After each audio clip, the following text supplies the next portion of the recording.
ചിരിയോഗിയുടെ കഥ എന്നാണ് ആരംഭിക്കുന്നത്? 1995 മുംബൈയിലെ ഒരു മെഡിക്കൽ ഡോക്ടർ മദൻ കഠാരിയ, എൻ്റെ ഗുരുവായ സുനിൽ കുമാർ ഗുരു മദൻ കഠാരിയ. സുനിൽ കുമാർ ആരാന്നറിയാലോ? നമ്മുടെ ലാഫ്റ്റർ, ചിരിച്ചുകൊണ്ട് ഗിന്നസ് ബുക്കിൽ പേര് വന്ന മഹാമനുഷ്യനാണ്. ഡോക്ടർ മദൻ കഠാരിയ ചിരിയുടെ ആരോഗ്യ ഗുണങ്ങളെക്കുറിച്ച് ഗവേഷണം നടത്തുകയായിരുന്നു. അനവധി ശാസ്ത്രീയ പഠനങ്ങൾ പറയുന്നുണ്ട് ചിരി നമ്മുടെ ആരോഗ്യത്തെ മെച്ചപ്പെടുത്തുമെന്ന്.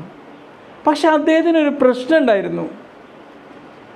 ആൾക്കാരൊന്നും അത്ര മതിയായിട്ട് അങ്ങോട്ട് ചിരിക്കുന്നില്ല. കുട്ടികളാകുമ്പോൾ ചിരിച്ചവർ പോലും ചിരിക്കുന്നില്ല. ചിരിയെ കളിയാക്കുന്ന സ്വഭാവമാണ് ആൾക്കാർക്കുള്ളത്. അങ്ങനെ ആലോചിച്ചിരിക്കുമ്പോഴാണ് നമ്മളെ ഡോക്ടർ മദൻ കഠാരിയക്ക് ഒരു ആശയം വരുന്നത്. ജോക്കിനായി കാത്തിരിക്കാതെ, എന്തിന് കാത്തിരിക്കണം? ജോക്കില്ലാതെ ചിരിക്കാമല്ലോ. അദ്ദേഹം ഒരു 5 പേരെ കൂടെ ഒരു പാർക്കിലേക്ക് വിളിച്ചു. ആദ്യം അവർ കുറേ തമാശകളൊക്കെ പറഞ്ഞു. ആദ്യ ദിവസങ്ങൾ വളരെ വിജയകരമായിരുന്നു.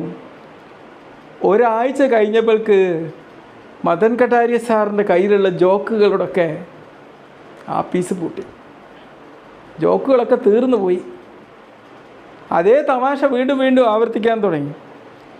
ഏതാണെങ്കിൽ ബ്ലഡ് പ്രഷർ കൂട്ടുന്നതിനേക്കാളും വലിയ പ്രശ്നം ഉണ്ടാക്കിയത്. അദ്ദേഹം തൻ്റെ പരീക്ഷണം ഉപേക്ഷിച്ചില്ല കേട്ടോ.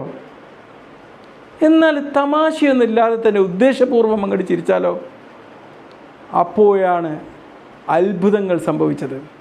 നാടകീയമായ ചിരി ഒരു യാഥാർത്ഥ്യമായ ചിരിയായി മാറിക്കൊണ്ടിരിക്കുന്ന മഹാത്ഭുതം.